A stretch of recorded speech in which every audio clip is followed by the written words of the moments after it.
प्रश्न, उद्धार का रोमियो मार्ग कौन सा है?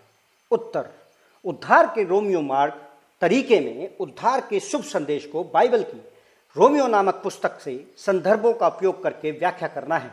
यह एक सरल परंतु फिर भी हमें उद्धार की क्यों आवश्यकता है, कैसे परमेश्वर ने उद्धार का प्रबंध किया, कैसे हम उद्धार को प्राप्त कर सकते हैं और उद्धार के क्या परिणाम हैं को समझने के लिए शक्तिशाली तरीका है।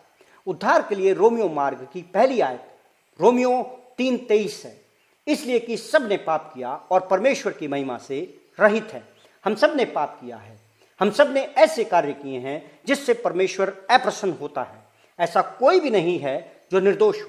रोमियो अध्याय 3 10 से 18 वचन हमारे जीवन में पाप किस प्रकार दिखता है का एक विस्तृत चित्र देता है। उद्धार के लिए रोमियो मार्ग का दूसरा पवित्र शास्त्रीय संदर्भ रोमियो अध्याय 6 उसका 23 वचन है, जो हमें पाप के परिणामों के विषय में शिक्षा देता है। क्योंकि पाप की मजदूरी तो मृत्यु है, परंतु परमेश्वर का वरदान हमारे प्रभु यीशु मसीह में अनंत जीवन है। अपने पापों के लिए जिस सजा को हमने कमाया है वह मृत्यु है, केवल शारीरिक मृत्यु को ही नहीं वरन अनंत काल की मृत्यु को भी।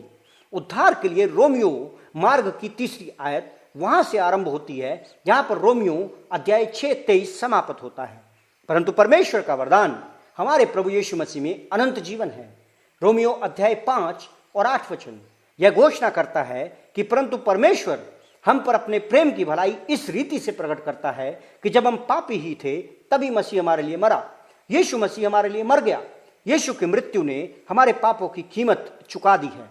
यीशु का जी उठना यह प्रमाणित करता है कि परमेश्वर ने यीशु की मृत्यु को हमारे पापों के दाम को अदा करने के रूप में स्वीकार कर दिया। उद्धार के लिए रोमियो मार्ग का चौथा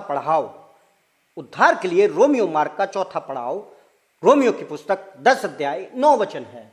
यदि तू अपने मुंह से यीशु को प्रभु जानकर अंगीकार करे और अपने मन से विश्वास करे कि परमेश्वर ने उसे मरे हुए में से जिलाया तो तू निश्चय उद्धार पाएगा। क्योंकि यीशु की मृत्यु हमारे बदले में हुई, इसलिए बस केवल हमें उसमें विश्वास हमारे पापों के कारण अदा किए हुए दाम के रूप में उसकी मृत्यु पर भरोसा करते हुए करना है और हम उद्धार पा जाएंगे। रोमियो अध्याय 10:13 इसे फिर से कहता है, क्योंकि जो कोई प्रभु का नाम लेगा वह उद्धार पाएगा।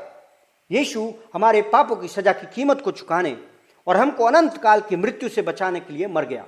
उद्धार, पापों की क्षमा हर उसके लिए उपलब्ध है जो यीशु मसीह को अपना प्रभु और उद्धारकर्ता मानते हुए भरोसा रखेगा। उद्धार के लिए रोमियो मार्ग का अंतिम पहलू उद्धार के परिणामों में से है।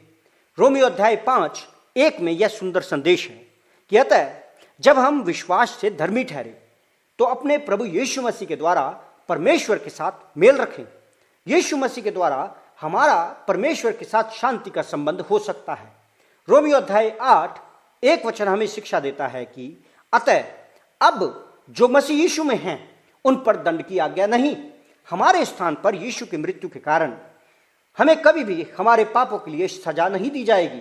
अंत में हमारे पास परमेश्वर की बहुमूल्य प्रतिज्ञा रोमियो अध्याय 8 उसके 38 और 39 वचन से है, क्योंकि मैं निश्चय जानता हूं कि न मृत्यु, न जीवन, न स्वर्गदूत, न प्रधानताएं, न वर्तमान, न भविष्य, न सामर्थ, न ऊंचाई, न गहराई और न कोई और सृष्टि हमें परमेश्वर के प्रेम से जो हमारे प्रभु यीशु मसीह में है अलग कर सकेगी।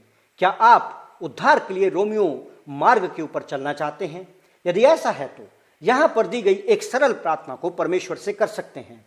इस प्रार्थना को करना परमेश्वर को यह कहने का एक तरीका है कि आप आपके उद्धार के लिए यीशु मसीह के ऊपर निर्भर हो रहे हैं। शब्द स्वयं में आपको बचा नहीं सकते, केवल यीशु में विश्वास ही आपको उद्धार प्रदान कर सकता है। हे परमेश्वर, मैं जानता हूं कि मैंने आपके विरुद्ध पाप किया है और मैं सजा का पात्र हूं, परंतु यीशु मसीह ने उस सजा को स्वयं पर ले लिया जिसका पात्र मैं था, ताकि उसमें विश्वास करने के द्वारा मैं क्षमा किया जा सकूं। मैं उद्धार के लिए आप में अपना विश्वास रखता हूं। आपके अद्भुत अनुग्रह तथा क्षमा जो अनंत जीवन का उपहार है के लिए मैं आपका धन्यवाद करता हूं। आमीन। जो कुछ आपने यहां पढ़ा है, क्या उसके कारण आपने मसीह के पीछे चलने के लिए निर्णय लिया है? यदि ऐसा है तो कृपया नीचे दिए हुए मैंने आज यीशु को स्वीकार कर लिया है वाले बटन को दबाइए। इस वीडियो को लाइक करें, हमारे चैनल को सब्सक्राइब कर बेल आइकन जरूर प्रेस करें हमारी न्यू वीडियोस